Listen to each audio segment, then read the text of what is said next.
I'm in my 30s, and right now I'm between jobs. I'm applying, interviewing, and doing everything I'm supposed to do. It's not some big family secret. But also, I don't want my unemployment to be the main attraction every time we gather for a holiday meal.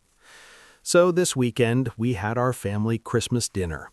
I showed up early. I brought dessert and a nice bottle of wine. I helped set the table, helped serve food, and tried to be pleasant and normal. I was really hoping the evening would just be a quiet, peaceful holiday and not a spotlight on the one part of my life that already stresses me out enough. We all sat down, chatting about normal things, weather, presents, football, all the typical small talk. And then, like clockwork, my uncle started in. He smirked and said, "So, when are you getting a real job then?" People laughed lightly. I did that awkward chuckle that means I don't like this, but I'm trying to be polite. I said, "I'm working on it." But he didn't leave it there. Oh no, he doubled down.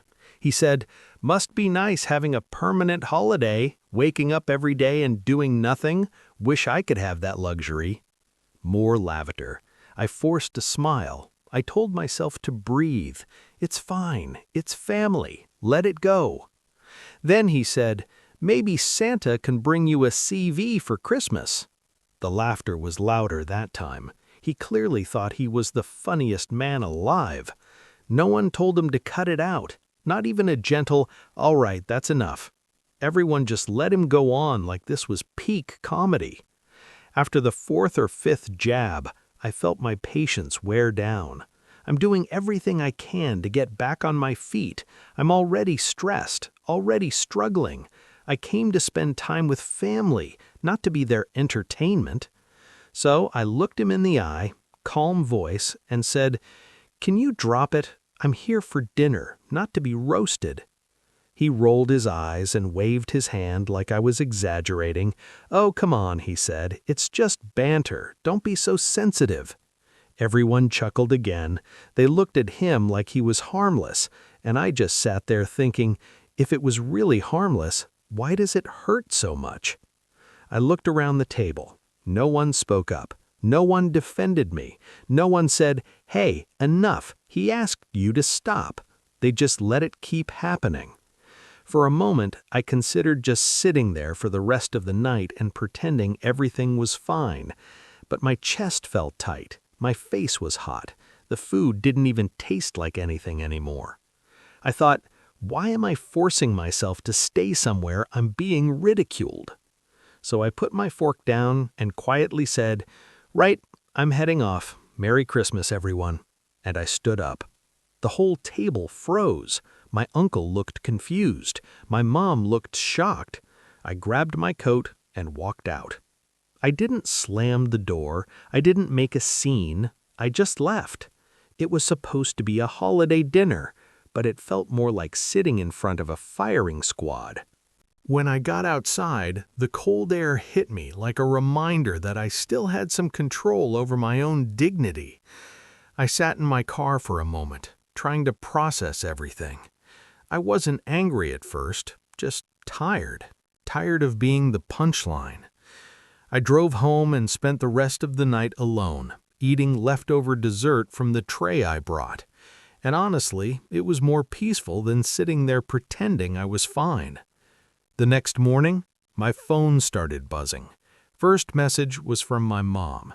She said, "You embarrassed me last night. You could have laughed it off. You made things awkward for everyone when you left." I stared at that message for a long time. Embarrassed her? I was the one being publicly humiliated in front of the entire family. But somehow, the shame landed on me for not smiling through it. She said, "That's just how he is. You know your uncle. He's only joking." As if excuses magically turn cruelty into comedy. In my mind, I replied, "If a joke makes only one person laugh and the other person feels like crap, is it still a joke?"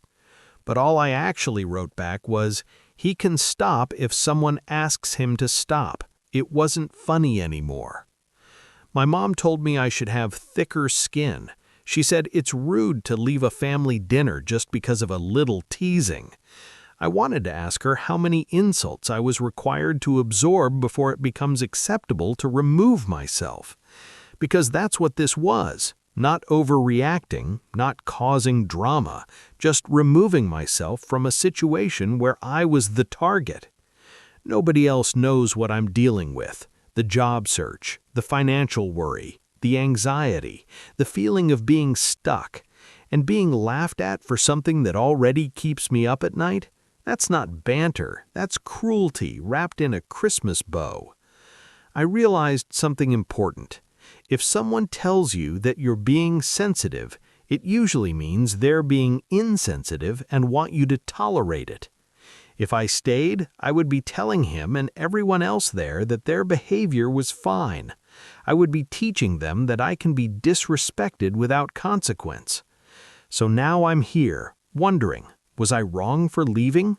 Was I rude to get up and walk away instead of letting myself be publicly mocked? Should I have stayed and laughed at myself to keep everyone else comfortable?